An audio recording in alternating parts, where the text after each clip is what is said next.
In the black community in Baltimore City, the homicide rate is 50 people per 100,000. If you're a 50-year-old black resident of Baltimore City, there's an 87% chance you've been arrested. They are ignorant. They can't read. They're functionally illiterate. When will the National Guard come in and go house to house and door to door and get the guns and the drugs and the gangs out of our city? You became the racist today. While living in Baltimore, a black man tried to murder me with a steel pipe. You chased him down, helped him through a window. We did a little role reversal there, and I ended up beating the shit out of him. There should never be anything like this level of violence, this level of corruption, this level of total societal collapse. Welcome to the Porter & Company Black Label Podcast, your home for provocative insights that lead to lasting wealth. And here are your hosts, Porter Stansberry and Aaron Brabham.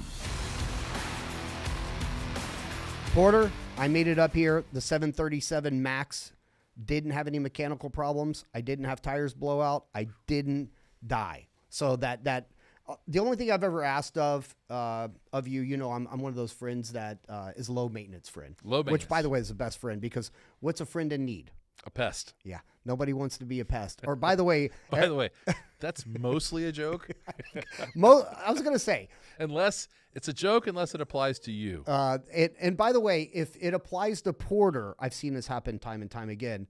He'll be much nicer to you when you're on the way out. Oh, yes. You give him the very kind treatment on the way out. We always part as friends. Always part as friends. It's been so lovely to have you here.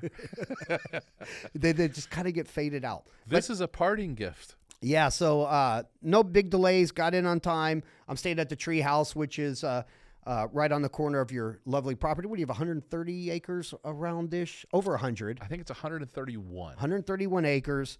And I'll tell you, I think I caught some good weather because I think you guys had a pretty big – it can get hot in Baltimore. In the summer. But it's been lovely the last 3 days. Great. I came in as like high of 84 degrees. And I'll tell you what, man, it is green, lush, and beautiful here. Yeah, we've had an incredibly wet spring and summer. Man. It looks like Ireland. It really green. does. It is absolutely stunning. And the golf courses are in great shape. Perfect condition. Yep. Perfect condition. So anyways, Porter, I'm glad to be back. And, you know, so I'm in the office and I'm talking to Alicia. She's the best assistant in the world. The best. And I'm like, you know, we covered the permanent portfolio last time. I don't really want to talk about the trading club because we're you know, doing some amazing things there. And we're in quiet mode there. Quiet, exactly. You can't really join right now, but you'll see the emails coming out to get on because it's every 90 days. And right. Yeah. You and Ross are absolutely smashing that. Just not to go on a tangent, but between the permanent portfolio and the trading club, I've never seen testimonials come in like this ever. Well, I mean, we've done a lot of good for people. Really phenomenal. So, I threw it out to Alicia. I go, Leash, what's a hot topic for Porter right now? And she goes, have you seen his ex? And I was like, not his ex-wife, his ex account. Yeah. And I was like, I saw something yesterday. She goes, oh no, you didn't see today. And I go, oh, let me dig into this. 2.5 million views. It was 2.5 when I sat down and started looking at it. It was 2.7 by the time I entered it in here. It might be up to 3. Yeah. I mean, you had 200 people bookmarking this thing. Yeah. They bookmarked it. And by the way, it was only 2 paragraphs. Mm-hmm. It wasn't that long. Mm-hmm. And all you were doing was asking questions based upon statistics. Mm-hmm. But when I read it, and I lived in Baltimore for 4.5 years, I lived downtown. Mm-hmm. And you did too, long time ago. Mm-hmm. Dangerous. I remember moving to Medellin, Colombia, which used to be the most dangerous city in the world by far, back under Pablo Escobar. And I remember for 3 months, I walked around just looking behind at everywhere. Yeah. I realized it wasn't for Medellin. It's because I had lived in Baltimore. Yeah. Because Baltimore is seedy and sketchy. Yeah. So and dangerous. So give these shocking statistics. Here's some fun facts. El Salvador was actually the most dangerous country in the Western Hemisphere for a long time. Until Bukele came in. So they had 34 homicides per 100,000 people. My God. That's quite a bit. It's more dangerous than Beirut. Yes. Okay. In the black community in Baltimore City, the homicide rate is 50 people per 100,000. Wow. Okay? In the black community in Baltimore, there is an average truancy rate of 50% for high school students. They just came there was a what do you call it? There was a whistleblower that came forward. They do these grade assessment reviews in high school. The average senior at a high school in Baltimore City is reading at the second grade level. It's basically not even reading. In the black community in Baltimore, there are extraordinary rates of HIV and syphilis. 5, 7, 10 times the national average. There are 360,000 black people in Baltimore City. Which is 65%? 61%. 61% of the population. In the 10 years between 2010 and 2020, there were 360,000 arrests. Hold on, that's an arrest per person. No, that's an arrest. Yeah, so that's one arrest per person. Yeah, that's a shock. I mean, obviously, you hold can on. get There's multiple. 360,000 black people in Baltimore. This There were is- 360,000 total arrests, white and black, and Latino Yeah, so- and Asian. Right. Okay. 90% of the arrests were black. Okay, so 90% of 360. So And that's 100%, not actually 100%, but 99.9% of the violent crime was black. Okay?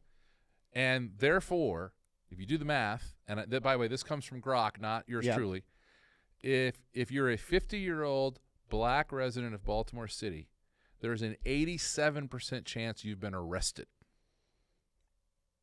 I mean, these are shocking statistics. So what I said was, look, there is obviously a problem in the black community.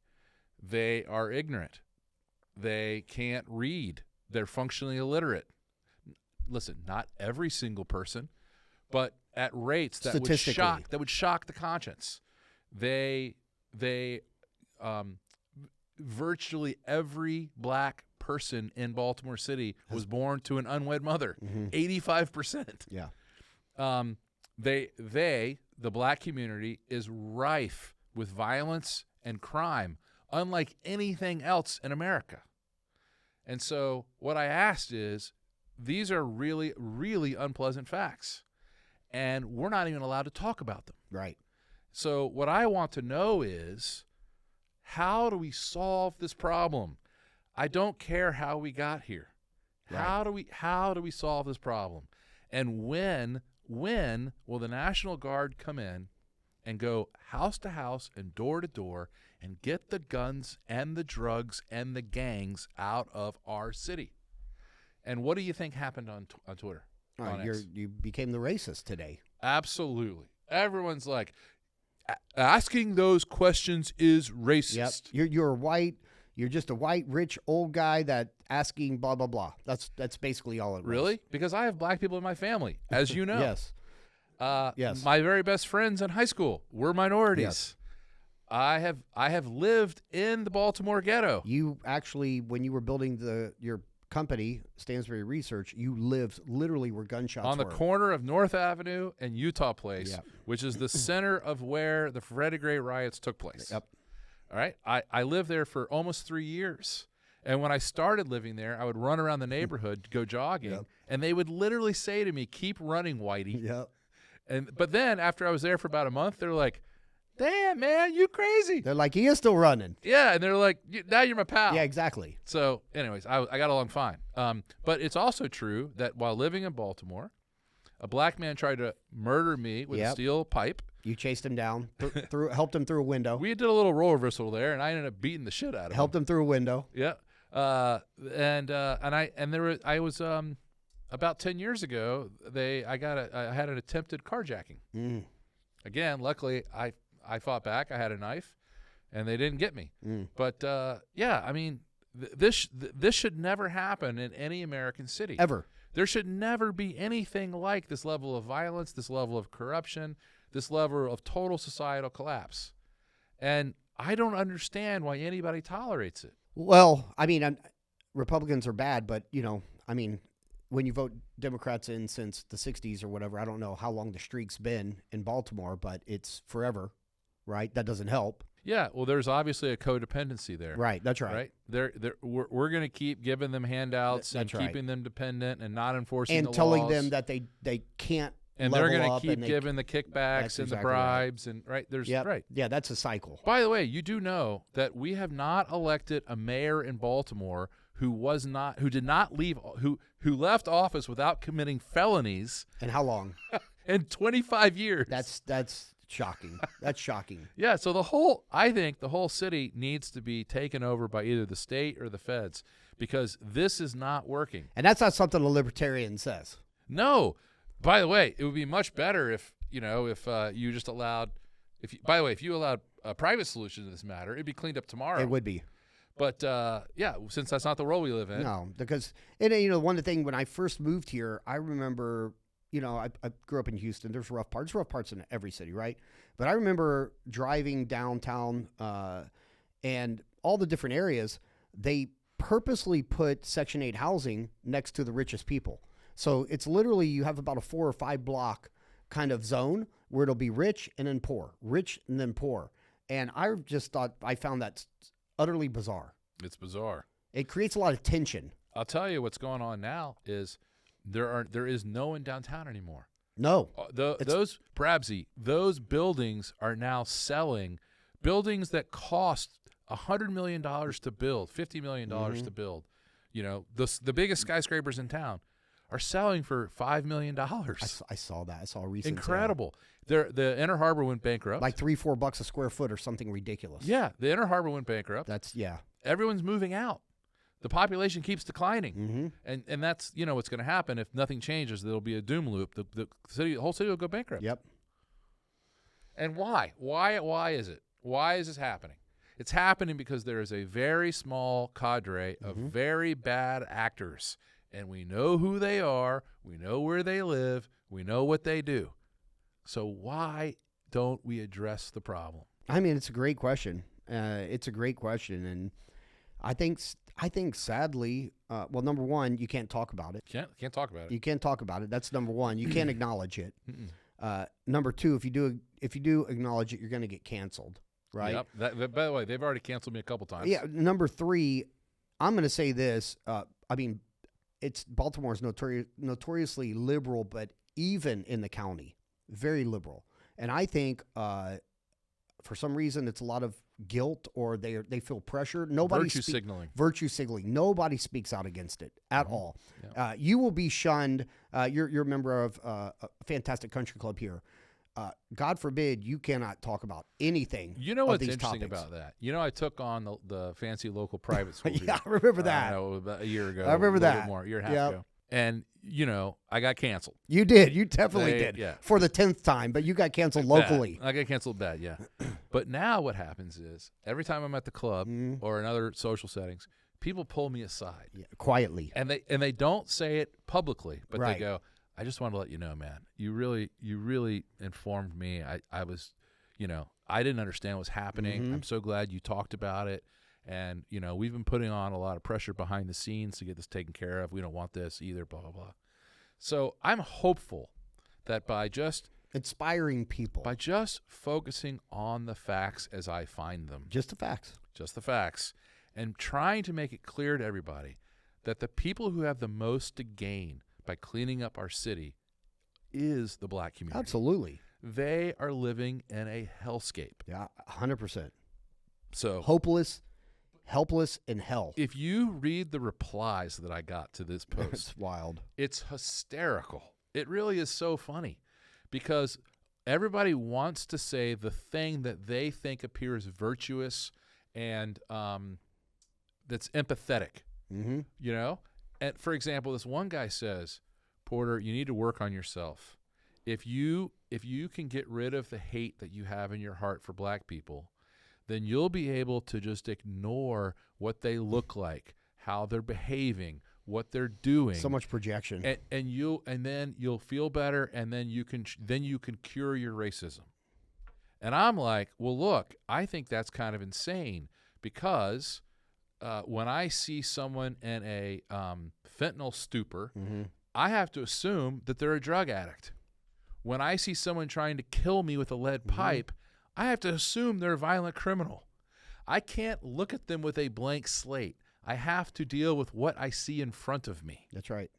And I just think that our society has gotten so crazy where we are now making a victim out of the out of the perpetrators. That's right. That's right. That's exactly what it is. It's nonsense. Yeah, it's gotta absolute stop. nonsense. So anyways, if you are following Porter, you can go check out at Porter Stands B on Porter Stands B on the X, Twitter, or now it's called X. on the X, and it's a post, not a tweet.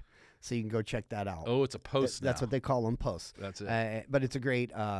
You have a great feed, and it's one thing that we talk about a little bit in the office is keep bringing in the facts, because selfishly, I love you at Porter and Company, and I think that market-wise will never want you back if you keep this up. So selfishly, I'm all for this. Somebody said that to me. They're like, how does the chairman of a public company get away with this? And I said, I'm not the chairman anymore. Right. That's how I get away with it. That's exactly right. So I encourage it. I encourage But all by of the way, this. if I still was, I'd still be doing the same I know thing. you would. I know you absolutely would. You have to stand up for what you believe in. You do. And you can't allow people to paint you with a false brush. Right.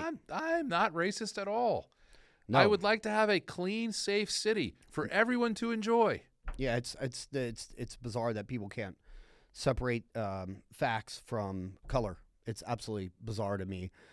So anyways, Porter, we're kind of running up on time. Yeah, we got George Gammon. George is fantastic. He lives in Medellin, Colombia. He's a libertarian. He's a sharp guy. Very. He's got a great team around him. He's partnered with Lynn Alden and Chris McIntosh, and he's starting a newsletter. So I figured we'd bring him on. He's going to give us some behind-the-curtain spotlight stuff for us. Let's get to George now. Let's get to George. Because he's fantastic. You're going to love this. All right. George Gammon, my man from Medellin, my neighbor, which is crazy because Medellin is not that small, but you're a stone's throw away from me. You've been out there for a long time, as I have. You swooped up a lot of real estate back in the day, and that's only gone straight up. That's been a bold move. Welcome to the Black Label Show. Of course, we've got Porter here. Yeah, you guys George, have never met, so however. So nice to meet you. Thanks for coming. I see your content all the time. It's nice to put a face with all those good ideas I've been reading. Yes. We've got three libertarians here, but two voices on X, and sometimes X gets a little unruly, and I believe it's a little unruly right now for at Porter Stands B. At Porter Stansby has had a good week of challenging, riling up the plebes, of challenging all these false preconceived notions. I love the X. I love bantering with the people. But let's start it off this way, George. What do you think the couple, one or two or three biggest, most widely held misconceptions of your fellow Americans are in regards to the things that libertarians sort of understand are universally true? Oh, geez. I start with economics. So first and foremost would be that supply of treasuries matters. That's nonsense. It's all about growth and inflation expectations. And so you can't show me a chart, especially a long-term chart, where the supply of treasuries matters. And for a lot of the libertarians, Austrians, that's kind of their starting point. Like the premise for every single thing they talk about is that supply matters, and therefore the deficits, the budget, it's going to increase the supply of treasuries to the point where the Fed is going to have to come in and do yield curve control. They're going to have to expand their balance sheet, and then the release valve there is going to be the dollar. So that's a huge misconception. How do you see it? Because I would say that I'm generally part of that orthodoxy. Yeah, it's all about growth and inflation expectations. So as an example, if you go back to, you can go back to the 1950s, just look at a chart of nominal GDP, and you're going to see a strong correlation with the 10-year treasury yield. Oh, absolutely. So in theory, the 10-year treasury yield should be the growth rate plus the inflation rate. Well, the expectations for that. It's not going to be perfect. Yeah. It's going to be the expectation. Exactly. So if you look at, let's say, 1980, when the 10-year treasury yield was trading, I think maybe 15%, something like that, and the national debt was about $800 billion. And now we fast forward to today where it's at 37 trillion, but yet interest rates are lower. Right, because growth is much lower and inflation is much lower. That's correct. But the supply of treasuries has exploded. So you really can't find a long-term period in U.S. going back, let's just say 75 years, where the supply of treasuries has actually impacted the interest rate. I agree completely with you. I think the potential difference is if there is if the duration of those obligations is short enough, I think that you could end up with simply a raw funding problem. Where No, but that's a supply side issue. Okay, right. So I am saying that at some level, the supply side issue could interrupt the normal functioning of that market. The domestic savings in the United States, something like $5 trillion. Right. And we've got to come up with, I don't know what the exact number is today, 8 to 9 trillion in the next 12 months to roll over, which means we're going to have some foreign creditors, which I agree with you is not the end of the world. And yeah, that should happen. But all of a sudden, if we're putting tariffs on our largest creditors and they're pissed off with us, I do think it's not inconceivable that there could be a funding challenge. Yeah, so what you have to do is you have to go back and look at why the supply hasn't mattered in the past. And that's actually a mechanical issue with the monetary system, and that's where the banks come into play. So what you're doing is you're looking at it through the lens that what most people do, and it's very intuitive, so I totally get it, where you look at buying a treasury and you're looking at the 4% interest rate, and you're comparing that to the rate of inflation in the United States, and you're determining whether or not it's going to be a good deal long term. But what we have to understand is the banks, especially when you get offshore in the Eurodollar system, they don't care about the interest rates going up. They don't care about the inflation in the United States, because what they're doing is pocketing a spread between their dollar funding, meaning their deposit liabilities, and I then absolutely the agree asset with side you. of their balance sheet. So if they can borrow at 1% and a 10-year treasury, or let's just say a 1-year treasury, because they can match up maturity for the most part. So looking at a 1-year treasury, if they can borrow for 1 year, and they can buy a 1-year treasury and pocket a 3% spread, they're going to buy an unlimited amount. The only thing that's going to prevent them from buying that 1-year treasury is if they have a better use for their balance sheet capacity. So if Right, they and can that's why growth impacts the treasury yield so strongly. I agree with everything you're saying. Yeah, so what happens, Porter, is so you're not going to get into a funding issue, because if the interest rates, let's say, go up to 5%, but growth in inflation roughly is 4%, then the banks are going to arbitrage that out. And they're going to go ahead and buy enough treasuries to bring that interest rate down. And the opposite is true. Let's say we have a stable coin, and that all these stable coins go out and buy treasuries, and we'll just say that growth and inflation is right around 4%. And let's say that takes the interest rate down to 3%. Well, then I think the banks are going to sell, because then they're going to see that that's not a good deal, risk reward anymore. And that's why you have kind of an equilibrating process that revolves around growth and inflation. And in my good view, arguments. that explains why the 10-year treasury has tracked nominal GDP going back to, let's just say, the 1950s. And now I'm not saying that that's going to be the way it is forever. What I am saying is that's going to be the way it is until the monetary system itself changes. And when the monetary system changes, then it's a different story. But until that time, it's not going to be you could issue. Well, you're cheating, because you're just taking away the only avenue I have to argue with you. Well, it'll be this way until it's not. Okay, I got so when will it not be this way? Because my rebuttal to you is going to be like, well, then why do we bother with taxes at all? Why don't we just keep issuing treasury bonds until the cows come home? Yeah. So there is a point where our creditors go, oh shit, I'm not going to get paid back, and therefore I can't continue this funding process. But is the bank going to do that, Porter? So is the bank going to say, oh shit, I'm not going to get paid back? Well, we've seen banks make huge mistakes with other people's money as long as we've been alive. Right, but that's because they got a maturity mismatch. You're talking about I'm talking about the way that they made mortgage loans to people who had no possibility of ever paying them back. Like, right, but I've seen banks extend credit to people and institutions where it made no sense, but they could still do so on a spread, and so they did.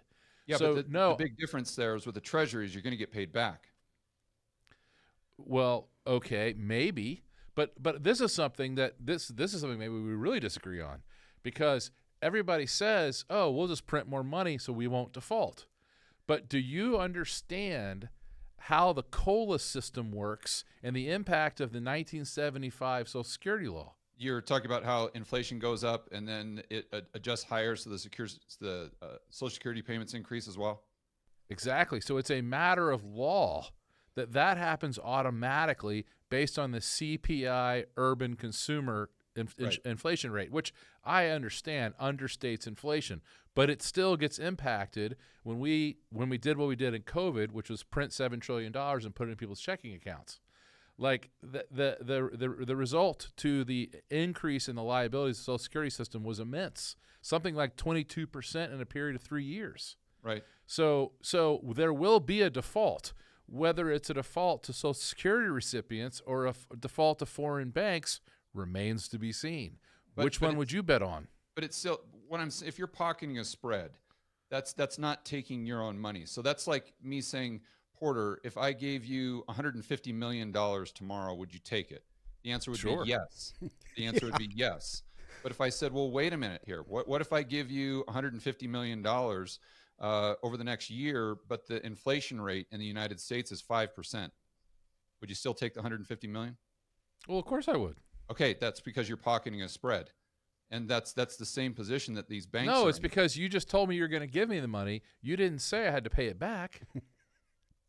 Well, because you're not using your money to begin with. The banks aren't using their money to begin with. George, I don't know everything, but I am aware of that. Right. What I'm saying is the bank cannot function if there is a treasury bond default, right? If they have to write off all their treasury bond investments, like, by the way, Bank of America should, okay, they're out of business. Right. So your position is if the government just says we're not going to pay any of our bonds that are maturing, we're just going to pound sand. You guys that are holding those bonds are done. They go to zero. Well, I think what I'm saying is very, very, very accurately is the current fiscal policy of the United States government, and it's how do you call the Social Security stuff? The unfunded liabilities. Unfunded liabilities. The unfunded liabilities of that system. That those obligations cannot possibly be financed. They cannot be. Why not?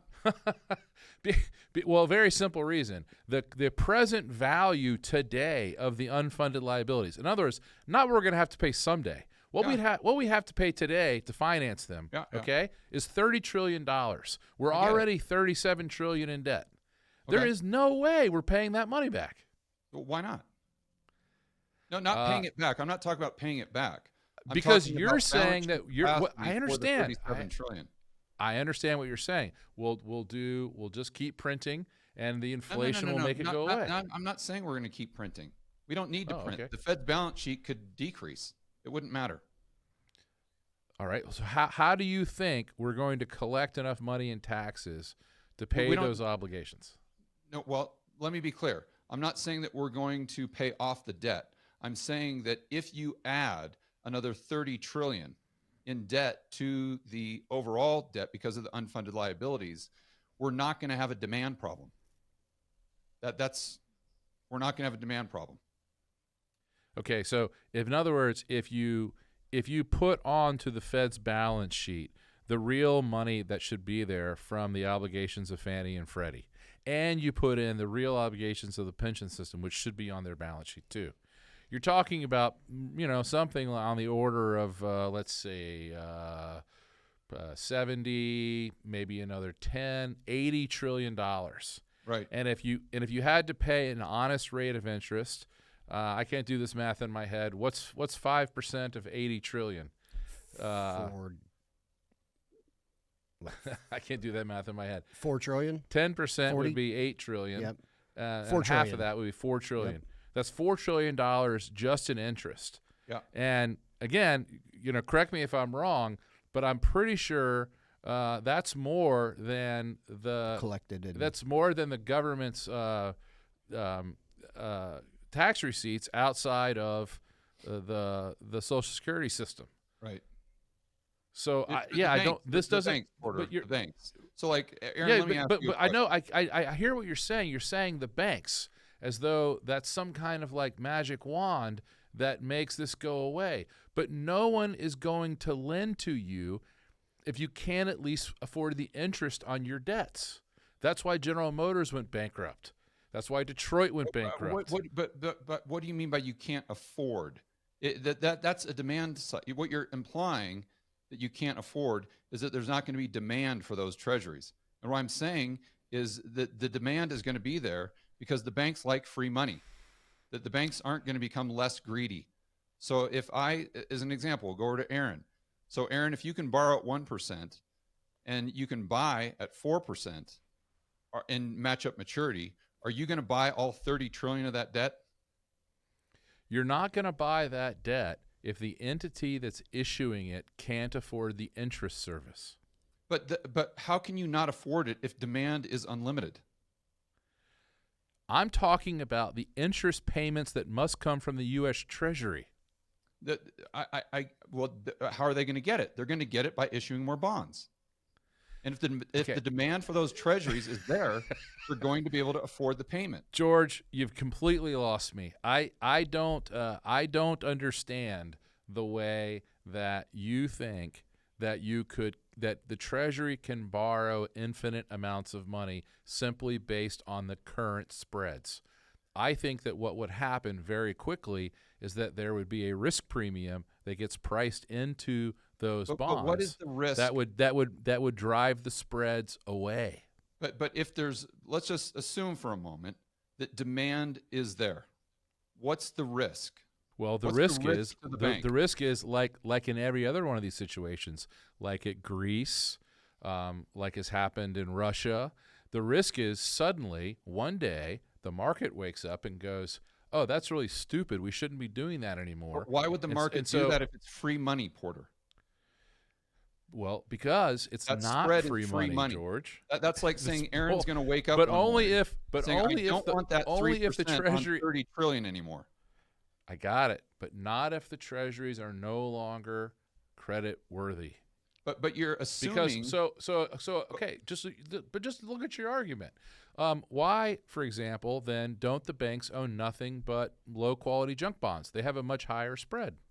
because the risk reward doesn't make sense, because the risk reward right now, There due you to the go. fact the overall global There you economy go. doesn't So make in other sense, words, that's why they're going into treasuries. Right. The risk is that the Treasury will default, and you're saying that risk doesn't exist, and But I'm the- saying it does. That's But all. But no, You might be right. I might be right. I can't know. But what I do know is that the way we have been financing our government for the last, 50, 60, 70 years is by pretending that these debts don't come due and that we can inflate them away. And that's been working for a very, very long time. Why has it been working, Porter? But in Porter, why has it been 75, the working? change to Social Security law really sets us up for a decision at some point, maybe in 10 years, maybe sooner, maybe later, but not infinite, where we're going to have to decide who we want to default on. Porter, okay, let's define default. Are you talking about default in terms of inflation or default in terms of being paid back? I just don't think you recognize that there is no solution through inflation, that we cannot inflate away the roughly $100 trillion that we owe to the recipients of Social Security. Yeah, I'm not arguing that. Okay. Well, I'm completely I'm lost arguing now. that there's going to be a bid for treasuries, no matter what the debt is. There's going to be a disagree bid for with you. treasuries. I completely So disagree. what with you're you. arguing is that banks don't want free money, and No, that's your I'm argument, arguing. that's fine. I'm arguing that in a marketplace, the risks of default eventually get priced in. I But can't what tell you when. if you're buying a 1-year treasury, and you Yeah. borrow for 1 year to buy Yeah. that treasury, Yeah. what is your risk, Porter? Help me understand that. The risk is that the Treasury defaults and that it does not And that repay they just me don't my pay principal. they don't pay you the principal. That's right. So what scenario would you lay out where the government would just say, you know what, we're not paying you anymore. All kinds of scenarios. What happened to the government in Greece? Can they print their own money? Well, No, they're sort on of. the euro. They're a member of the The euro. U.S. can print their own money. By the way, they did essentially print their own money because they didn't pay their creditors back. Right, but they can. But you see what I'm saying? The U.S. is not going to now there might be inflation. Now, I don't hear think you they loud can and clear, create inflation. but again, you keep discounting the fact that we can't print the money to pay off Social Security and Medicare. We can't. But why not? Because every year the price of that gets reset by law automatically. And can you imagine Congress voting to change that? So you're No saying way. You're saying there's a limit on the Fed's balance sheet. Yes, there definitely is. Okay, help me understand where that limit and why is there a limit on the amount of QE the Fed can do? Because that QE translates into inflation, which then gets priced in It doesn't. It to doesn't. a debt obligation that's actually almost as large This as our current total national debt. So in other words, yeah, you're making the $37 trillion that you owe financeable because you're printing money to pay for it. Yep, and I agree with you. That debt can grow to infinite. I get you. But you can't grow the other obligation you owe, which is also currently $30 trillion. And so every time you do that, every time you print 10% more money to pay off the foreign creditors and the holders of the domestic holders of treasury bills, you're increasing the value of what you owe the other side by almost the same amount. And soon it will be more. And as soon as it's more, then you're just digging yourself in a bigger hole. What's the correlation between the size of the Fed's balance sheet and the CPI? What's the correlation between the size of the Fed's balance sheet and the CPI? No correlation at all. Correct. So why do you assume if the Fed buys treasuries, there's going to be inflation? I'm assuming that when the Fed buys treasuries, by the way, like they did during the banking crisis, it didn't create any inflation at all. But what they did with COVID created massive amounts of inflation.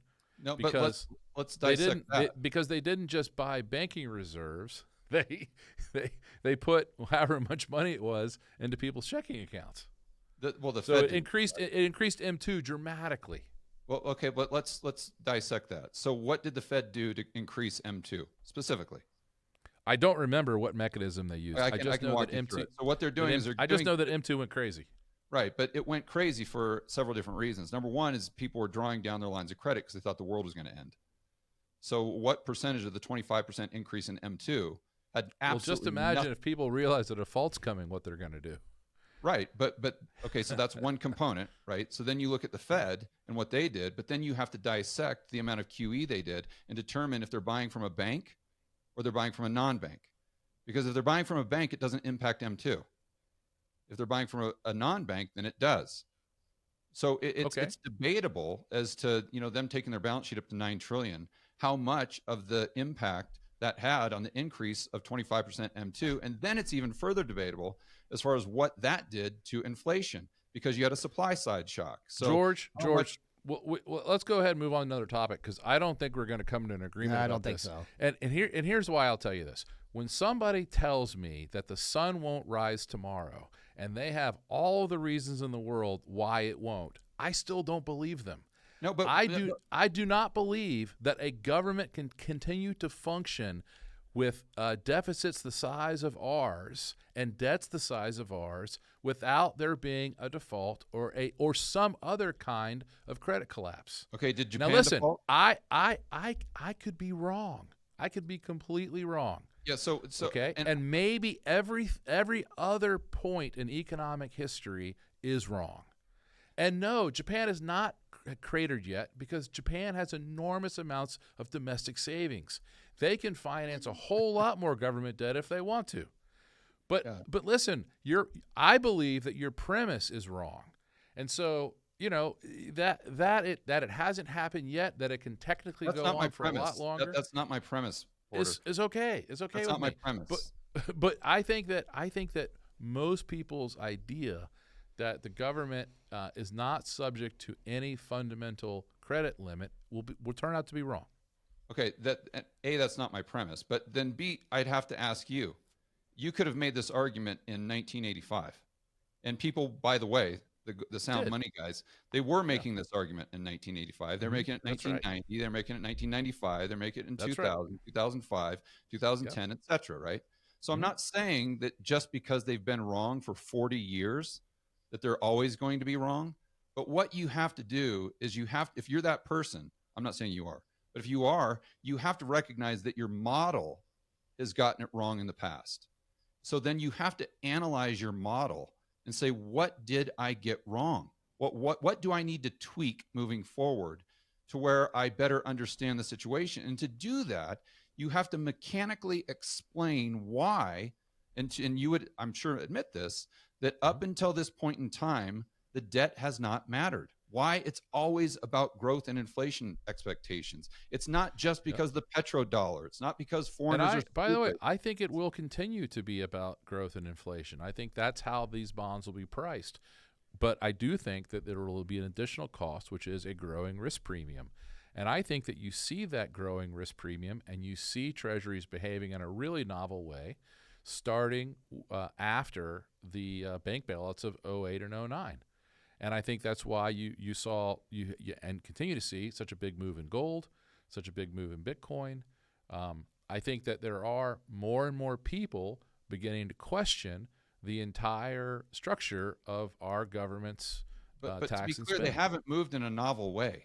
It's still pretty much pegged to growth and inflation expectations, and therefore nominal GDP. Yeah, that's right. And I think that if the government continues to run a massive fiscal deficit, and I expect eventually our creditors will demand higher interest rates. So and by the way, that could easily cause inflation. Right, but you've got to and also, by the way, I love the idea that people believe that these tariffs won't cause inflation. I think that's wrong too. If we had sound money, the tariffs would definitely be deflationary because there would be a huge price shock in the economy. But we don't have sound money, and so just as you know, what will happen is the government spending will simply continue to increase, even if things cost more. And so I think that there will be more inflation than people expect next year, and I expect the economy to be much stronger than people expect next year because of those factors. Okay, I'll address that, but just going back to the point, I want to tie the ribbon on that. My position is I'm open to arguments there, of course, but if you or anyone else, your audience, wants to debate or push back on this, you have to tell me mechanically why the debt hasn't mattered up until this point. And I have never ever heard an explanation. That's a very obvious explanation. It hasn't mattered up until this point because it's been easily financed. By whom and how? So I would say that debts under 100% of GDP are not routine, but they're very common in governments that can be good credits, not always. Okay. By the way, Colombia is the one nation in the Western Hemisphere that's never defaulted. So it is possible that governments can have large, sound debts, but I think that the history of governments when they get into 120, 130, 150% of GDP, the record is really not good. I don't know that there's ever been a single government that hasn't defaulted with debts at that level. Yeah, but the treasury market is the bond market for the world. So if you want to look at it through that lens, you can't just look at debt to GDP in the United States. You've got to look at the debt, the supply of treasuries relative to the global economy. And the global economy is 120 trillion. That's a very good argument, and that's probably one reason why we haven't had serious financing troubles. But look, just do some basic math and ask us and think about where we're going to be in terms of the annual budgets in say 10 years and say 2035. Look, I would how's that going to be financed? Or to be clear to you and your audience, I would probably argue that the deficits and the debt are going to be higher than you would even argue. I disagree with you that I think the debt. I disagree with you that will not ever matter to our creditors. I absolutely disagree with you. Yeah, so it will. And again, I can't tell you exactly when, but it will. But what you have to do, if that's your argument, is you have to go back and tell me why it didn't matter in the past. And the fact that the debt to GDP was under 100%, that's not a mechanical reason. That's just an arbitrary line in the sand. Okay. Well, George, how about this? Why do you think S&P not S&P, Moody's. Why do you think Moody's downgraded America from AAA? And what did it do to the interest rates? It didn't change it yet. Of course it didn't. Of course. Yeah. In fact, they started doing that when? 2012, 2014? And it didn't do anything. Why? Because the banks don't care. They don't care. All they care about is growth and inflation and the arbitrage. And they won't care maybe until all of a sudden Congress is having a debate about how we're going to default on our foreign creditors. No, but okay. And then it will change. Okay, so I think the where we see things differently is I see the probability of the United States just telling everyone to pound sand and they're not going to pay their treasuries even though they have a money printer. I see the probability of that is incredibly, incredibly low. And it sounds like you're seeing that as a high probability. I'm seeing it as an inevitability. And the reason why the money printing solution won't work is because of the automatic COLA adjustments that we have to make on the Social Security system. In other words, we're going to start paying a higher tax on ourselves by continuing to use the money printer. Right, but you're assuming that the Fed increasing their balance sheet leads to inflation, and we already talked about how that's not necessarily true. No, I'm assuming that the only way that I can fathom that the government will be able to control the yield is by printing money to buy more treasuries, and I think that will lead to inflation. Yeah, yield curve control. Yes. Okay, but again, that's all yield curve control is QE. And we established before that QE doesn't necessarily mean increased CPI. It certainly doesn't mean increased CPI in the middle of a banking system collapse, but it sure did mean inflation and COVID. So okay, but then you have to decipher what percentage of the 9%, let's say we got to in the middle of 22, what percentage of that was supply shock and what percentage of that was Fed's balance sheet. When we know that the Fed's balance sheet was just only a small percentage of the MC increase to begin with. George, I actually don't have to do that. Like I said, I know the sun will come up tomorrow.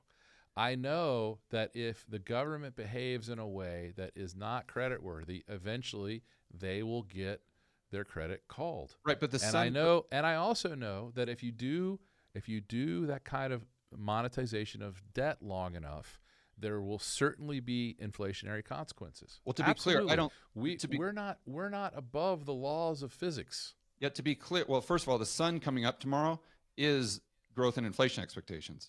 That's the sun coming up tomorrow. That's what's happened for 75 years.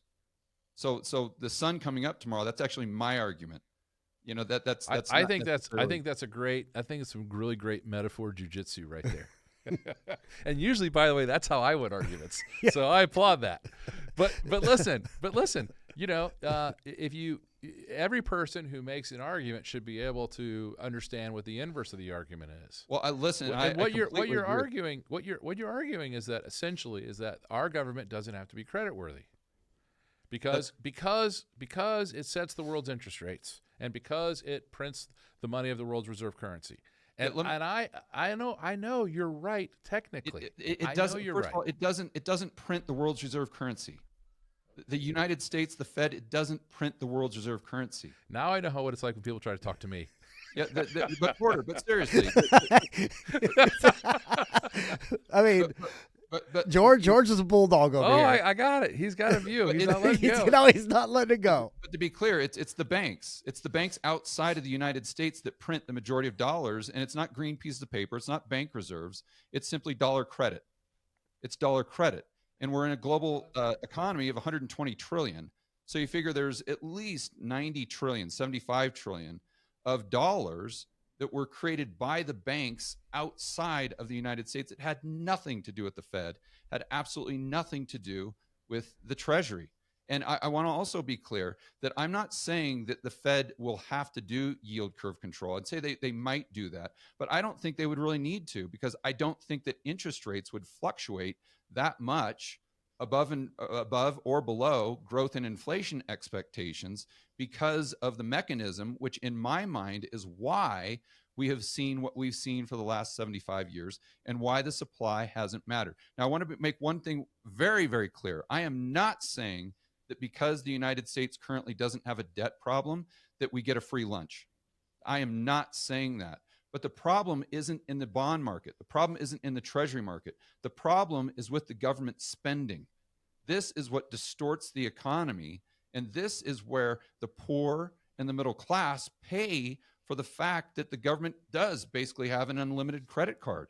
So I don't want to make it seem as though I'm saying that we can just print all, or, quote unquote, we can create all this debt and we never have to pay the fiddler. No. I'm saying that we've already been paying the fiddler.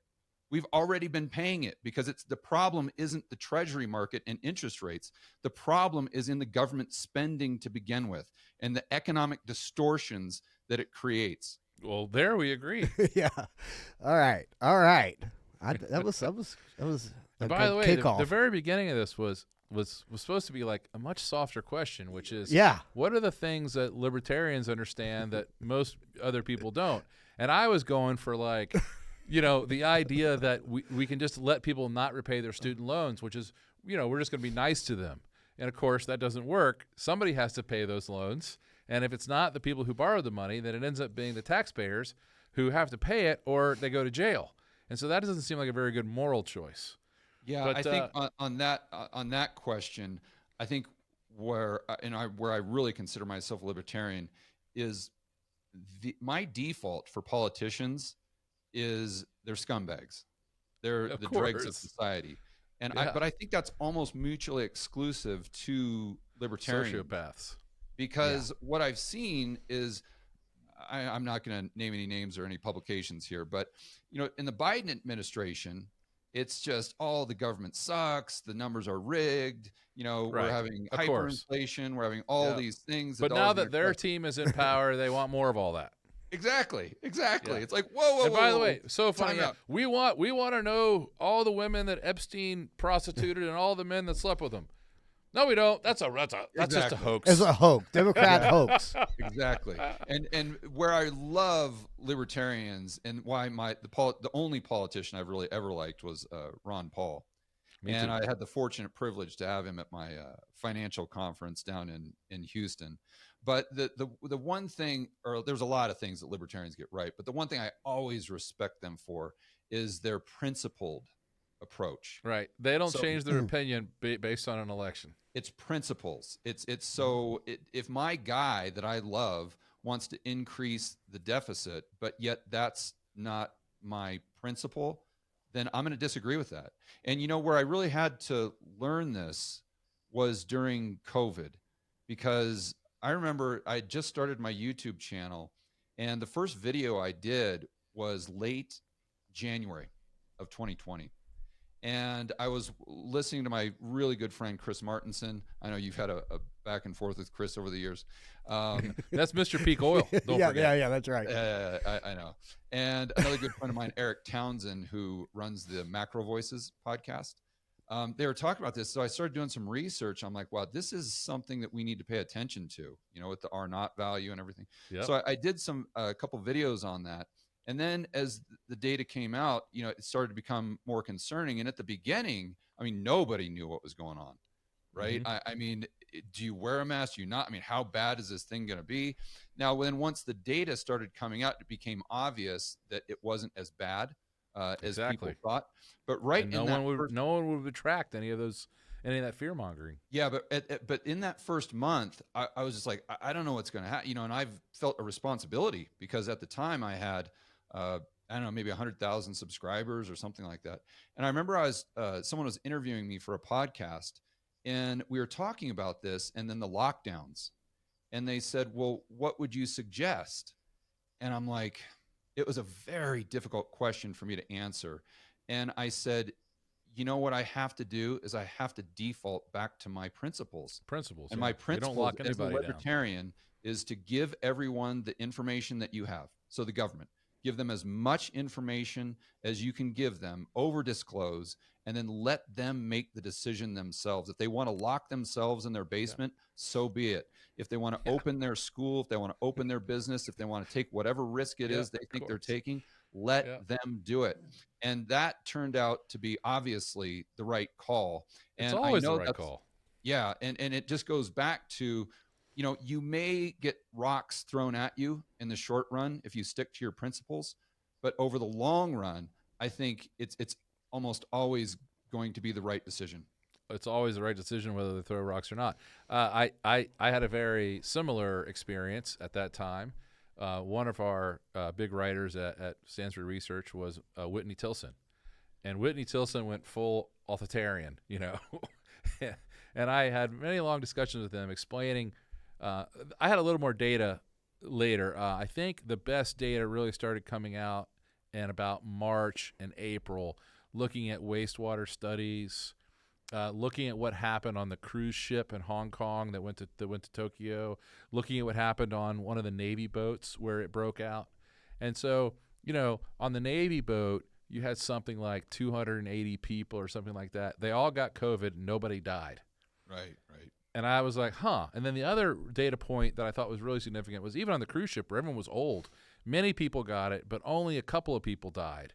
And so I thought that the case mortality rate was being dramatically inflated. Yeah, because they weren't age stratifying it.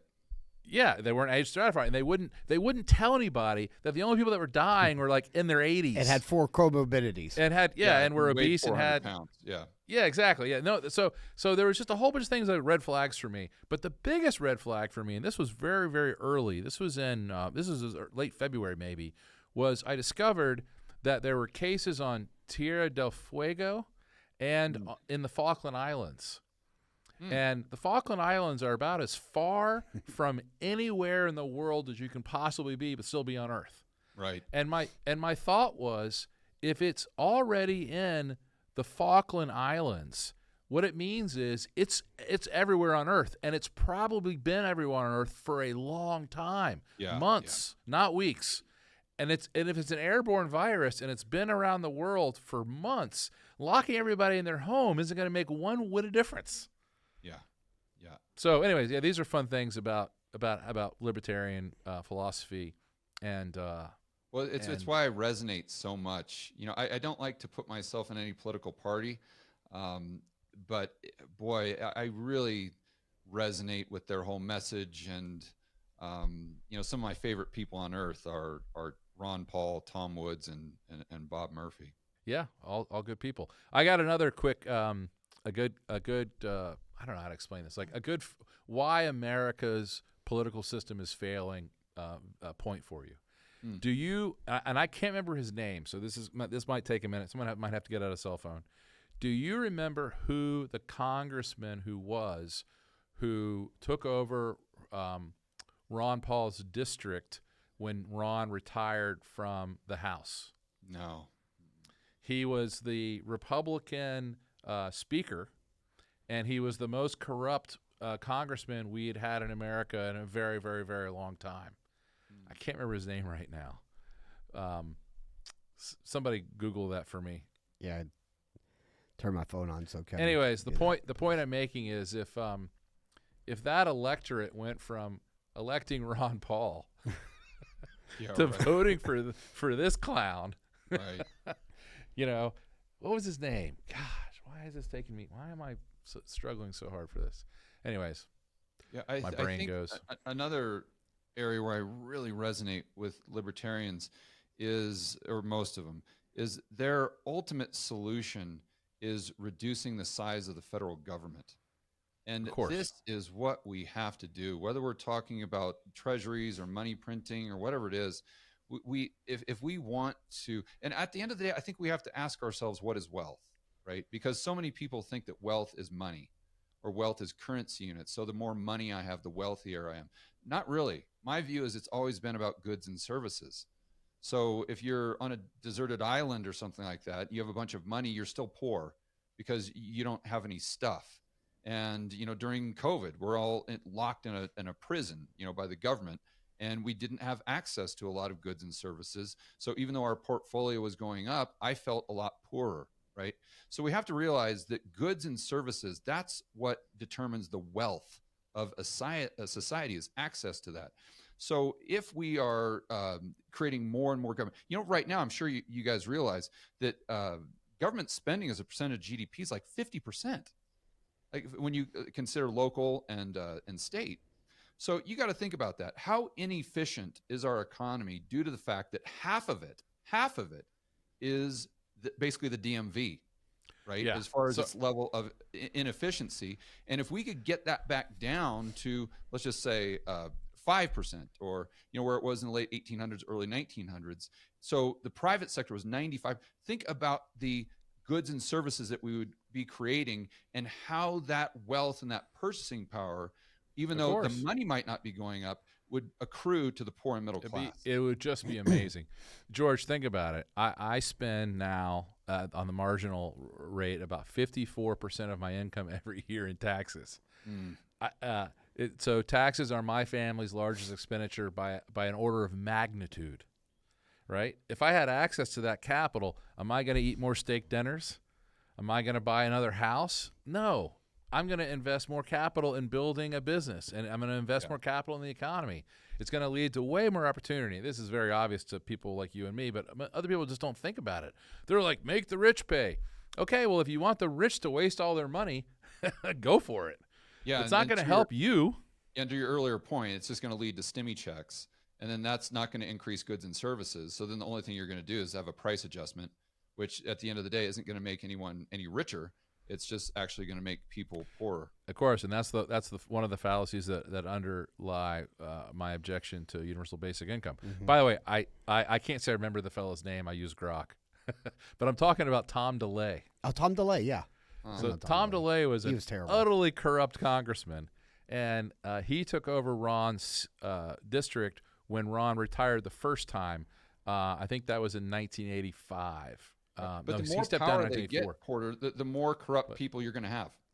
Because absolutely. Right? That's just a function of economics, right? Yeah, people are going to gravitate. The sociopaths, which is what they are, they're going to gravitate to wherever the power is. Yeah. So if that's where the power is, then that's who you get. And if you want the government to be, or if you want George Washington, okay, fine, but you've got to shrink the government down to that size, to where the only guy that wants to be there is a guy that isn't a power-hungry sociopath. How about this? Elon Musk is talking about starting a political party. Mm-hmm. And I think that's a mistake for all kinds of reasons. We need him to focus on building tunnels and space stuff and I personally don't care for his cars, but a lot of people like him. But that's productive stuff. Arguing in Congress is not productive stuff. I think he learned his lesson on that. Apparently not. He's starting a whole political party. But what I wanted to say is, wouldn't it just be way better if instead of starting a political party, he just started advocating for some amendments to the Constitution?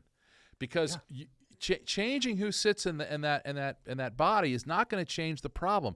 The problem isn't that these people aren't elected or whatever, or they elected the wrong ones. The problem is the whole process of governance, not the governors. Yeah. And so I got two amendments that would change the world dramatically for the better. One is really simple. No American should have to spend more than 10% of their income ever in taxes. Period. None. No one. And by the way, you get to choose which tax you want to pay. So if you want to pay your property taxes, you pay them. You want to pay your income taxes, you pay them. You want to pay your state taxes, your local taxes, you can pay to whatever government you respect. But once you've paid 10% of your income, you don't have to pay anymore. Sorry, I'm void now. Go fuck off. All right? That is a fair amendment to assure us of our liberty and our property and our well-being. And if the government can't live on 10%, that doesn't make any sense. That was good enough for God. Surely it's good enough for you. And then the Second Amendment is real simple. We were never intended to have a standing army, ever. That was never part of the American ideal, ever. So real simple. We will never, ever, ever commit our troops to any foreign country ever, period. And if you do that, if you just do that, we are not allowed to do any kind of foreign military adventure ever. And if we're invaded, we're going to kick your ass. But we're not doing this global military shit anymore. If you just did that, you're going to get rid of $1 billion in government expenditure right there. Yeah. Yeah. And yeah, none of these foreign wars have benefited us at all. $1 trillion. Yeah, if you can explain to me what good has come to my life from our wars in Iraq, Iran, Vietnam, the invasion of Grenada, the invasion of Panama. Military industrial complex grift, money laundering, corruption, nothing for Americans. Nothing for terrible. Americans. Well, it's worse than that because the Americans put up with the Patriot Act and whatnot. Yeah. NDAA. Well, they don't even know what's in it. And they call it the Patriot Act. It's definitely not patriotic. No, that's just psychotic. Well, It's disgusting. remember Ron Paul had the great saying that if you ever want to know what a bill is all about, just look at the name and it's the complete opposite. The Inflation Reduction Act. Yeah, exactly. It's a complete opposite. All right, this has been great fun. Hold on, but before you No. I got one last question, which is, give me your biggest, not most likely, okay, but what is your biggest realistic economic or financial shock in the next 12 months? What is the Led Zeppelin that nobody sees that has a realistic chance of occurring that could really cause the world problems? I would say housing is starting to creep up. The premise for my worldview with especially the domestic economy is that it's completely propped up by asset prices. So the reason, the NBER for what, hasn't come out and announced that we're in a recession, I think 75% of, I've got a good answer for you. It's Epstein. It's Epstein.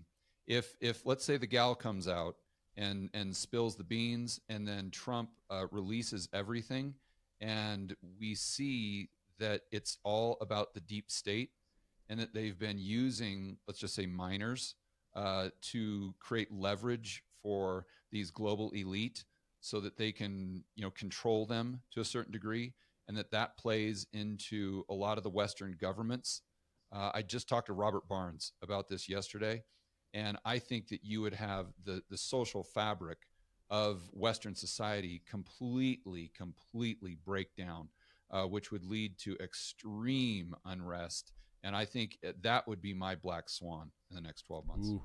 Yeah, the worst outcome would be if it comes out that it was actually all the Mossad, and that the Mossad essentially had functional control over the government. Yeah, I mean, the anti-Semitism that would be very, very nasty. It's already peaked, and it's already questioning everywhere. It'd be very nasty. And I mean, Ghislaine Maxwell's father was the head of. He was the head of. Well, the propaganda for Mossad. Yeah, and the latest thing I've heard is that instead of letting her testify, they're going to commute her sentence and make her leave the United States, and the condition is she's never allowed to talk about it. And if they do that, it's going to be huge red flags. Yeah. I mean, George, there's going to be people. There's going to be both parties, all world leaders, Hollywood, all of that stuff. I mean, I've got this term NPC. I'm sure you've heard of it, non-player character. I think that's a huge portion of the world that shatters them when they're Hollywood figures and the government that they trust and they like to pay taxes to is doing bad things to kids. It's all set up by the CIA. It's all set up by the FBI. MI6, Mossad. Institutions that people believe are protecting them.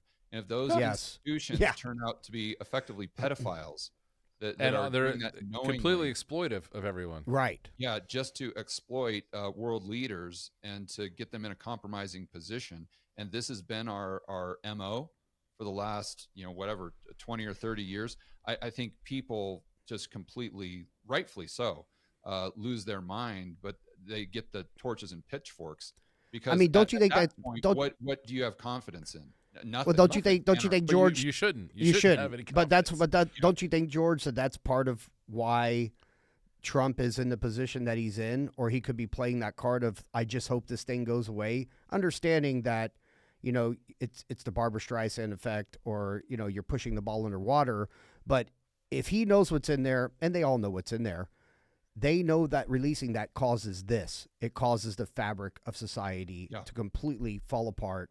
And for them to get pitchforks out for their local mayors, their local everything. I got to tell you, man, he's playing with fire. Totally is. By doing this and by going after Obama. He's totally playing with fire. So crazy. Yeah, he's trying to divert attention away from himself, I think, with Obama. Not that he's not guilty, but.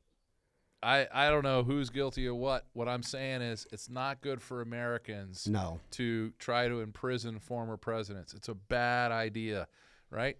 Ford and Carter didn't do that to Nixon. Right. Like, bad president, let's just move on. It's kind of like a no-fault divorce. Let's not get caught up in who did what to whom. Let's just move on. It's a better outcome. All right, I've got one for you. I want to know what you think about this. So I don't think that the people in Tehran are just going to walk away and be our friends. I think that they're going to do something to us. And I think there is zero appreciation of that in the financial markets. And I have no idea what they might do to us. But, you know, blowing up Hansford or blowing up Oak Ridge or you know, I don't know, blowing up the congressional buildings or something. Like, I don't think that they're going to be like, oh, that's great. We just got humiliated by the people that we hate the most, and so now we're just going to do nothing. Yeah, so terrorist attack. I think, but I would also say if that happens, I wouldn't say it's Tehran. I would say that it could be a false flag.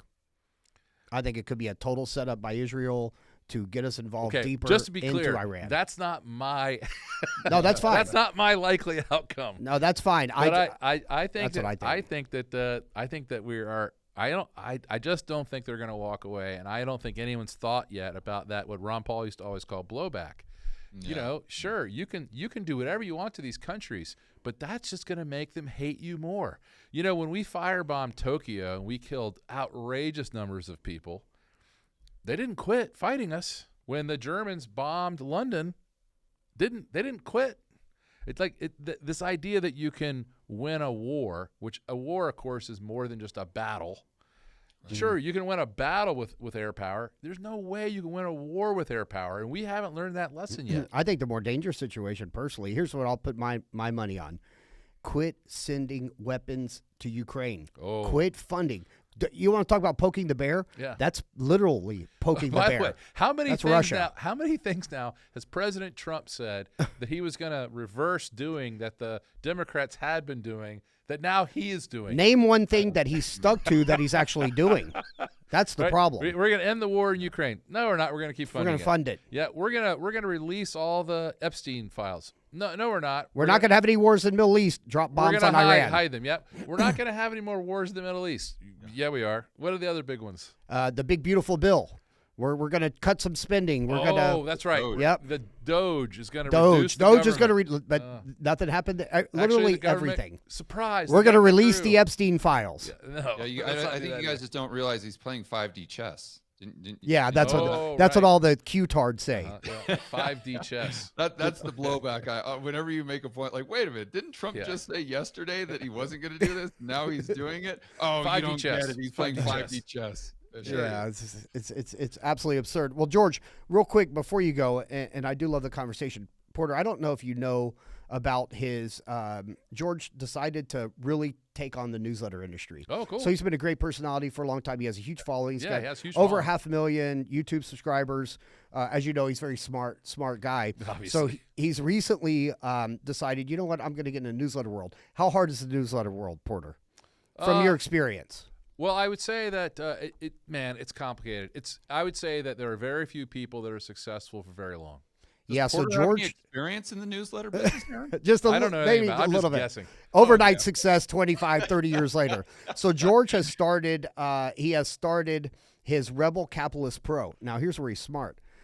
He partnered with two newsletter writer subscriber. One is Chris from it was a capitalist investor, right? Capitalist Exploits.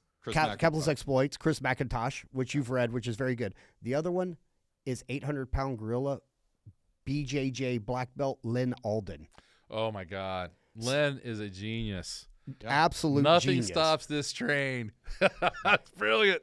Because one of the keys to the newsletter thing is you've got to boil down your message into something that nobody can forget or screw up. Because, man, I got to tell you, if I said buy gold, next week there'll be 100 people online saying, Porter said sell gold. No, I didn't. But the stop this train stuff is fantastic. I loved her book. Loved it. Yeah, so George has taken what he does best, which is be the personality in YouTube, does like this Q&A, Great questions. It's it's behind the paywall. And then he's also bundling up Chris McIntosh's newsletter and Lynn Alden's and has them helping contribute That's heavily. great. And we got other That's great. pros. We've got Brent Johnson, good buddy of mine, Patrick Sresna, Macro Voices, and Jason Hartman with real estate. So it's a fun group. That sounds great. Well, I wish you guys all the success. Thank you. And I'm sure we'll do our part. We are. We're gonna be actually spotlighting George and his team. I actually convinced George to go to Chris and Lynn and have them provide us with full issues for our subscribers, because as you know, with your spotlight, we get behind the scenes, behind the paywall. Yeah. And we get to see things. So over the next month in August, we're gonna drip out a lot of content that you would have to pay for, and I hope that our subscribers will consider that as something to add to their arsenal. Yeah, well, it's great. I appreciate you working with us, and I really do wish you all the best. One fun thing about the newsletter business is the more high-quality content that's out there, the more good subscribers join the industry, and nobody reads just one group or one thing. It's Yeah. not like milk where you only buy a gallon of it every other week. People will consume as much good content as we can produce, but as I'm sure you know, the problem with our industry has been the absolute lack of quality in the content. So a lot of people who subscribe to a newsletter, they don't realize they're buying a huckster, and they end up losing all their money, or they end up not just being like, what in the heck is this nonsense? And then they don't want to do it anymore. They think we all get brushed with that Paintbrush. with that reputation. Broad stroke. Yeah. Yeah. So Yeah, I love watching highly qualified people come into our industry, and I'm happy to help you build your list, because if the more your list grows, the more credibility you have with your audience, then the more powerful your endorsement of our work will be. And I've always wanted to have a consortium of really high quality writers where we all agreed to some certain standards, like an accurate track record, like a refund policy, basic,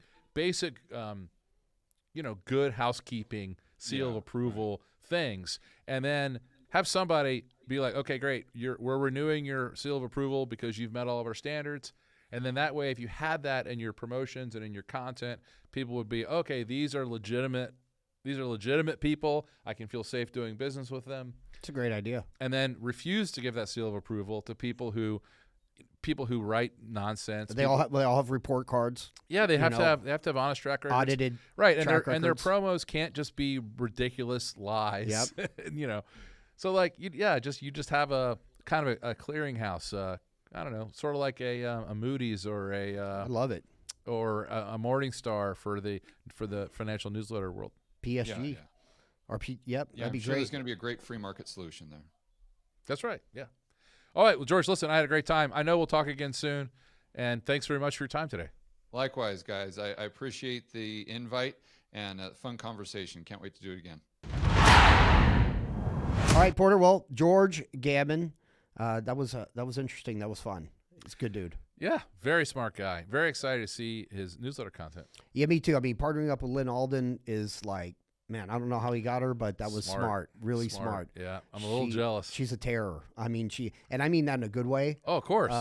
Oh man, I saw her just absolutely destroy this guy the other day when jeez. he was trying to have some kind of argument about beating holes in Bitcoin, and she basically sent back a white paper, and he had a big following, and he literally wrote below. He goes, "Yeah, that was very succinct. Thank you so much for sending that."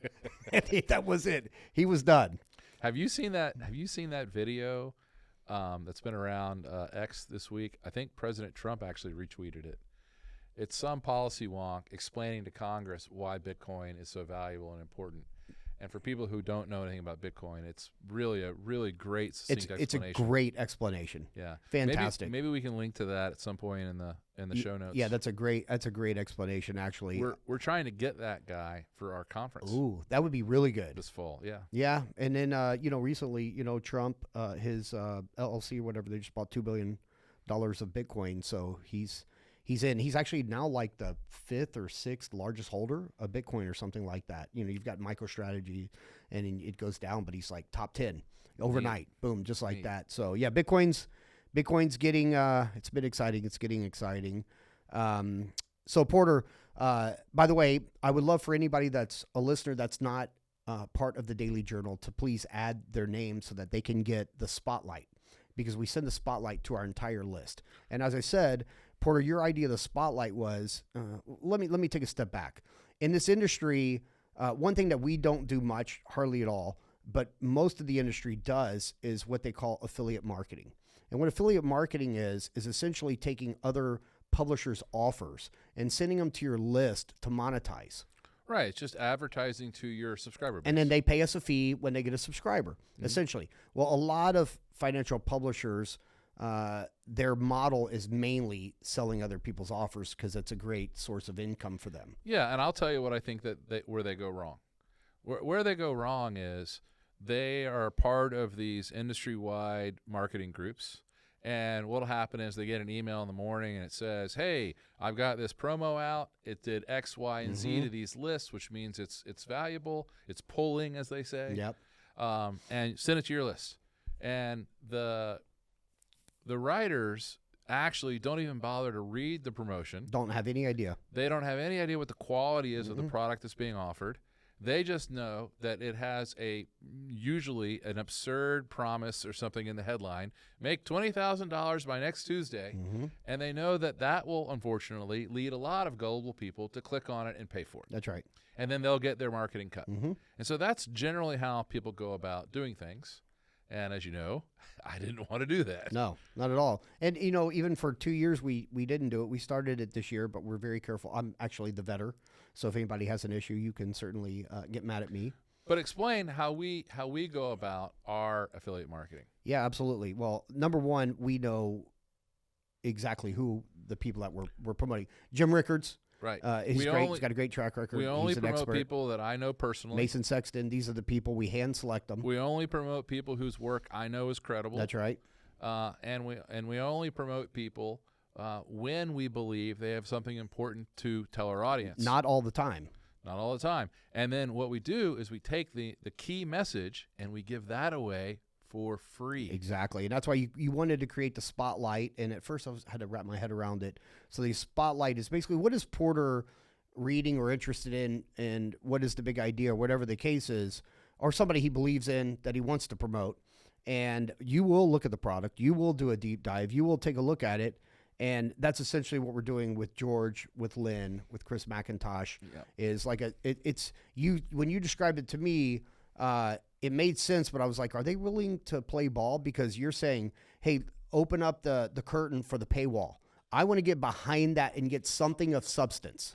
Here's what the reason why I do this is unfortunately, most of the people in our industry are those franchises, those businesses are really just marketing endeavors. They're people who search the web, figure out what's hot, write a promo about what's hot, spool up the editorial that's required to match it in some way, and just try to keep doing that continuously. And for those people, they can't afford to give away any of their content, because if you saw what you were buying, you would never buy it. And so what I'm trying to do is sell these people by using their outstanding credibility and proving their talent. So if I'm going to give you their best idea, you're going to see how smart and how good they are. And then you're going to go, oh, this is really cool. Yeah, I want to be a part of this too. Yeah, that's exactly right. So, I asked George, he had to wrap his head around it. He's like, well, let me talk to Chris McIntosh. Let me talk to Lynn. And I said, here's a value proposition, just as you did. It's moving the free line. Imagine what, you can, if you hook somebody there immediately with a 30 or 40 page issue that took, how long do these things take to write, Porter? I mean, we do one a month, right? It's all month. It's literally all month. You give that 1 week, you give the next one 1 week, and then I asked George, because I said, George, what's the most powerful thing that you think? And he said, the most feedback that we get are the behind the paywall Q&As on YouTube. And I said, great. Do you have an editor that could put together, say, 20 to 30 minutes of some of the best clips? Give people a real taste of what they're going to get. Yeah. So we're going to do that over the next month. But I think the spotlight, I wish other companies would adopt it. I think it's just more laziness. That they don't want to do these type of things that we do over at Porter & Company. I think, one thing that you've taught me that you talk about all the time is we're not short-term greedy, we're long-term greedy. Long-term greedy. You understand the power of treating the customer right, as if we were in their shoes. Yeah, and I can't tell you how many times I've heard people say this to me. Yeah, I saw your content, but, I thought you seemed like an asshole, so I didn't want to subscribe. Right. That's what they say. I don't know why someone would say that. I might have seen that one or two times. Yeah, that's what they say. And then they go, oh, you just seem like such a prick. In fact, at the last conference I spoke to, a guy walked up to me out of the blue, completely never seen this person before in my life, says, you're an asshole. One of our partners, too. No. It was some. I was at Rick Rule's Oh, conference. not at all. Oh, really? Yeah, it was some guy who's interested in Canadian mining stocks. He doesn't subscribe to any of our products. So funny. Yeah, but I had just gotten off stage. I'd given like an hour-long talk with Rick about investing in insurance companies and capital-efficient stuff, and why we like Philip Morris. Yep. Like really just plain vanilla finance. You're Like I wasn't like screw Canada, like nothing like that. It's just regular ABCs of finance. And I walk off the stage and I walk into the display hall to go see my friend Van Simmons, and the guy just walks right up to me like it's nothing and says, "You're an asshole." Oh man, I'm sure. And you know what? The horse laugh. I have no doubt you just Oh, laughed. I was like, "What?" Yeah. Well, it's just Anyways, so this is what happens. A lot of people say, "Oh yeah, I like I had a good idea, but I don't like porter." Yeah. I'm not going to subscribe. Anyways, what happens inevitably is guy comes up and says, "Man, I didn't get you. For 8 years, I saw your stuff, and I just thought you were an asshole. But then I read what you wrote. I read your permanent portfolio. I read what you wrote about EQT, or I read what you read about NVR or Hershey. And he's like, and then I subscribed, and I feel like such an idiot because you have such a great track record. You've done so much to help investors, and now I get you. I didn't get it before." That's right. He's like, people will be like, you just seem so arrogant. But now I understand why. Because you're like, yeah, there's something really different about our work. It is actually different. Yeah. Yeah. And, I'll never forget the first time that I had been aware of and working with the newsletter world, some of our partners, sister companies. We don't really promote them heavily here, but, they're in the business. And I remember the first time I read one of your issues. I'll never forget. It was 2010. And it was like it was a lead that had tied into World War II or something like that. And I was like, what? I've never read anything like this. And then it goes into, the stock recommendation that you had, and it's this whole historical talking point and analogies and how this relates to this how this is going to play out. Was it Dinner with Hitler? No, I don't know No? which one. That was in the headline? I don't know. I don't know that one. Because that was about spread spectrum wireless technology. No, I don't think I've ever read that one. Or maybe it was, or maybe it may not have been World War II, but it might even been like a warship or something. I can't remember exactly, but I remember being historical and being. Oh, okay, that had to have been the one. Then it was about shorting Gannett, and it was about how after World War I, there was no point to building battleships anymore because it was very clear that a plane could sink a battleship with one bomb. That's what it was. That's what it was. It was the story of that Marine commander who proved it. That's what it was. Off the coast of North Carolina, he sunk a captured German battleship with one bomb. And the Navy said, "You cheated." As though in war, people were going to follow the rules. Time out. And then, of course, his career got destroyed, right? Because he was not a part of the orthodoxy, but he wanted to save us and our soldiers. And he actually predicted everything that happened at Pearl Harbor. He said at the start of the next war, our adversary is going to bomb all of our ships. And of course, that didn't stop. This was in the early 1920s. Yeah. So what was? And this didn't stop anybody. We still kept spending tons of money on battleships. So okay, great story. What was the tie-in? What was the company? The tie-in was that Gannett had built the greatest newspaper business in the country. So they were the first people to do a daily newspaper for the whole country, that's right. Yep. USA Today. And they did it with satellites and by having printing stations all over the country and having a huge amount of delivery people. And it was an incredible business. It was a battleship. But it had been obsolete since the invention of since the commercialization of the internet. It had been obsolete for a decade. And of course, those competitive pressures were beginning to hit it. Oh, yeah. And there was no saving it. Yeah. Like it's not like, oh, we'll just build a better battleship. No, the bomb is still Right. going to end the battleship. Right. It's never coming back. And so it was a short recommendation. And there was a time in my career where we did a lot of short selling as a hedge against our long positions. And we had a lot of success doing that.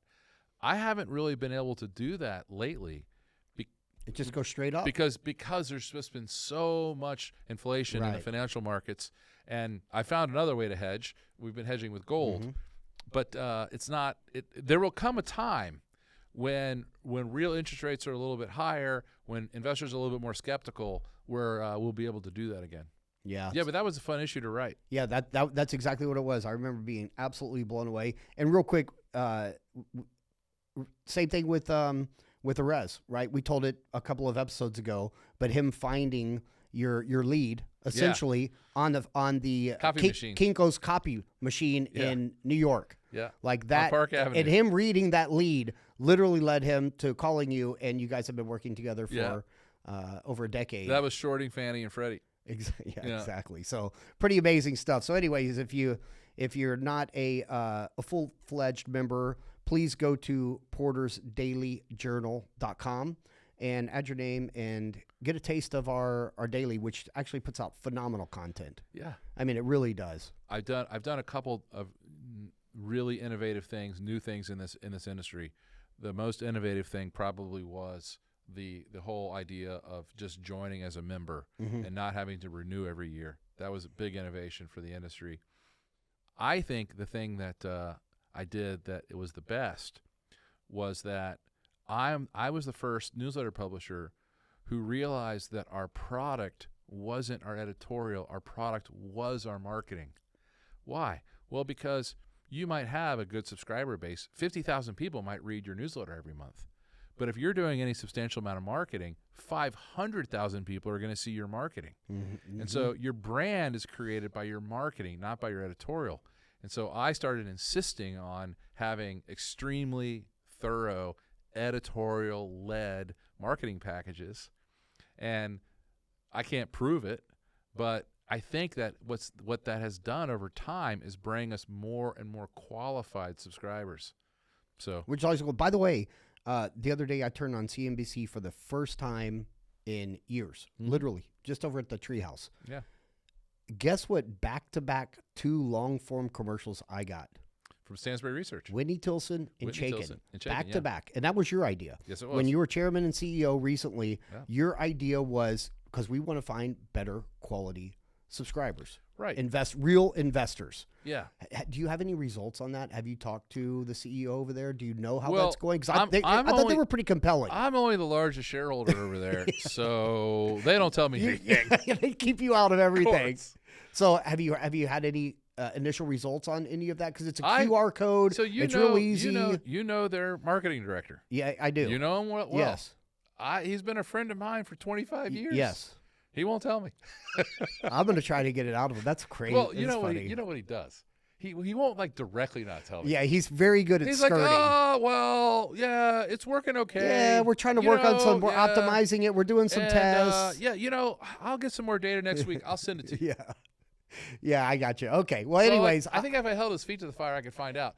But you know, I it's like working that. because they keep running exactly. ads. Yeah, and by the way, this is Tuesday morning at 8:30 a.m. Good time. Okay, that's before the market opens. Prime time. That's not a cheap slot. No. And these are 60-second long form, Mm-hmm. right? And if you know anything about marketing, we're direct response, so everything is data driven. Mm-hmm. So when you get like, so go to, as Whitney Tilson talking, go to my top 50 reports1.com. They're testing 2, 3, 4, 5. Yeah. So they're spending money. So it's got to Yeah. be working. I Porter. wish they wouldn't do the reply devices like that. I think that's really. They do have QRs up there, which I thought was a good idea. I know you have to have a different URL for every ad. I Yes. get that. I just wish they'd do a better job of naming them. Right, exactly. Yeah, you can come up with vanity names without the 1, 2, 3. That's Exactly. lazy. I Yeah. totally agree with you there. Anyways, Porter, I think we're a little long in the tooth. We don't want to have our listeners tuning out. So we really appreciate you guys sticking with us. That was some fireworks in the beginning talking about your ex. account and your post and all the crazy stuff. That one lady All is good times. off the chain. George good Gammon time. was All great. fun. All fun. And yeah, we always enjoy coming in here. It's great. I love it. I appreciate you coming up from Columbia and doing this with me. Yeah, man, I love it's coming always up. a lot of fun. I was talking to some guy on X about all this craziness, and he was like, "Bro, I love the Black Label. Why don't you bring it back?" And I was like, It "We is back. did. It is back. It's back." So I gave him the link, and so I know we've got at least one more viewer. Yeah, well, hopefully he's a long armor I hope he's and long. not We a don't- T-Rexer. we don't need the you short know? armors. You got to get in that wallet. Yeah. But anyways, hey, thanks, guys. We appreciate you, and we'll see you guys soon. See ya. Thank you for listening to the Porter & Company Black Label Podcast with your hosts, Porter Stansberry and Aaron Brabham. We'll see you soon.